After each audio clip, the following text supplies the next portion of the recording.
ASC academy एक ASC talent Hunt exam लेके आ रहा है, जिसमें 10th क्लास के बच्चों के लिए 11 साइकिल प्राइजेस रखे गए हैं और 8th-9th क्लास के बच्चों के लिए साइकिल और कैश प्राइज रखा गया है। स्कैन करके रजिस्टर करें। कुर्सी पे बैठने वालों को जमीन की अहमियत याद रहे, सच दिखाते हैं। सच का सामना में आपका एक बार फिर स्वागत है कि 23 नवंबर को जब नयापुरे की पेटी खुलेंगी तो शहर हैरान रह जाएगा।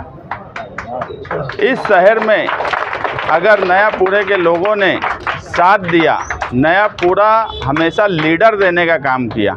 यही नयापुरे ने निहाल अहमद जैसा लीडर दिया और यही नयापुरे ने मौजूदा एमएलए जैसा लीडर दिया, जिसके बारे में आज भी निहाल साहब का इंतकाल हुए आज करीब 10 साल हो रहा है। मगर हम जब मंत्रालय जाते हैं या शहर के दूसरे हिस्से में जाते हैं तो आज भी निहाल साहब के बारे में कि एक उसूली लीडर थे, कभी चोरी का इल्ज़ाम नहीं लगा।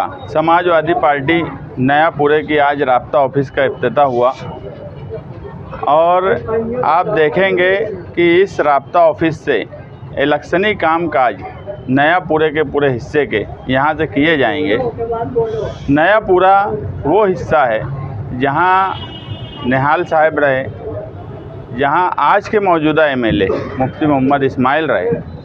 नयापुरे के लोगों ने मुफ्ती मोहम्मद इस्माइल मौजूदा एमएलए का बहुत साथ दिया, मगर आज आप जो लोगों को देख रहे हैं मेरे आसपास, ये ऐसे लोग हैं जो नयापुरे का इलेक्शन पलटना जानते हैं। जो मायूसी 20 साल से थी निहाली लोगों में, वो कहीं ना कहीं मायूसी ख़त्म हुई और एक नई उमंग और नई चार्जिंग के साथ, अगर मैं आम ज़बान में बोलूं तो ये सब पुराने लोग हैं मगर नौजवानों का भी जोश है, तो एक नई उमंग के साथ ये लोग आए हैं। और मैं आपको यकीन दिलाता हूँ, कभी भ्रष्टाचारी का इल्ज़ाम नहीं लगा।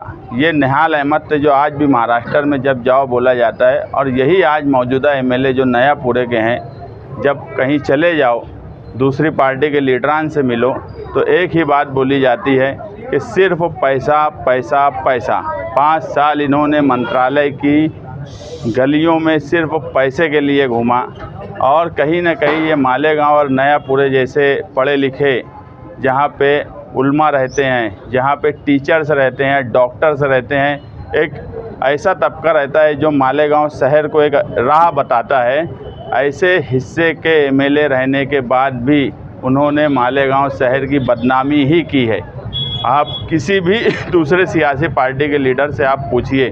और आज हमारी नयापुरे की राब्ता ऑफिस का जो इफ्तिताह हो रहा है, मैं आए हुए यहाँ जो पुराने लोग हैं और जो नए नौजवान हैं, मैं इन सब का शुक्रिया अदा करता हूँ कि और ये यकीन के साथ कि जो मैं महसूस कर रहा हूँ नयापुरे में, यही महसूस ये लोग भी कर रहे हैं कि 23 नवंबर को नयापुरे की पेटी खुलेंगी तो मौजूदा एमएलए की आंख फटी की फटी रह जाएंगी। ये नवैयत नयापुरे की है, ये शहरियान को ये बात समझना चाहिए, क्योंकि नयापुरे के लोगों के लिए, नयापुरे में रहने वालों के लिए, यहाँ के पढ़े लिखे लोगों के लिए किसी भी किस्म का काम नहीं किया गया।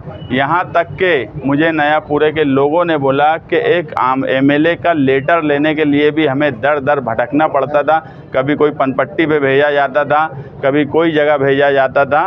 मैं हमेशा सियासी बात कर रहा हूँ। अगर मुफ्ती मोहम्मद इस्माइल एक सियासी पार्टी के एमएलए थे, एक सियासी लीडर थे, तो उन्होंने सियासी तौर पे क्या काम किया नयापुरे के लिए वो बताए। मजहबी स्टेज से या मजहबी कोई जमीयत के नाम से जो काम है वो एमएलए का काम नहीं है। जमीयतुल उलमा का काम की हम सराहना करते हैं, मगर वो जमीयतुल उलमा का काम है।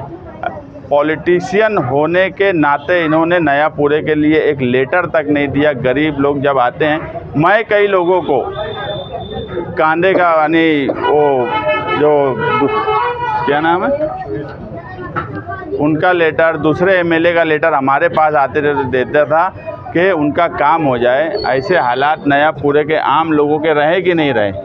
कभी यहाँ कोई सरकारी दरबारी, कोई ऐसा सरकारी कागजात का काम, और ऐसे अपने लड़के को इंट्रोड्यूस किया जा रहा है जिसने कभी एक राशन कार्ड नहीं बनाया, और ऐसे लड़के को नयापुरे पर थोपने की कोशिश की जा रही है।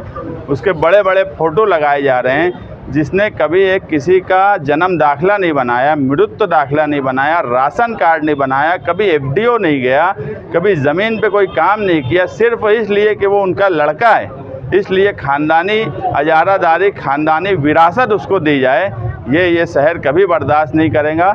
हमने हमेशा ज़मीन पर काम किया, कभी भी ऐसा नहीं हुआ कि हम निहाल साहब के नाम से पहचाने जाते, बिल्कुल सच बात है, मगर हमने निहाल साहब के काम काज को आगे बढ़ाया, इसलिए आज शहर तब्दीली की तरफ है और वो तब्दीली इंशाअल्लाह नयापुरे से शुरू होंगी।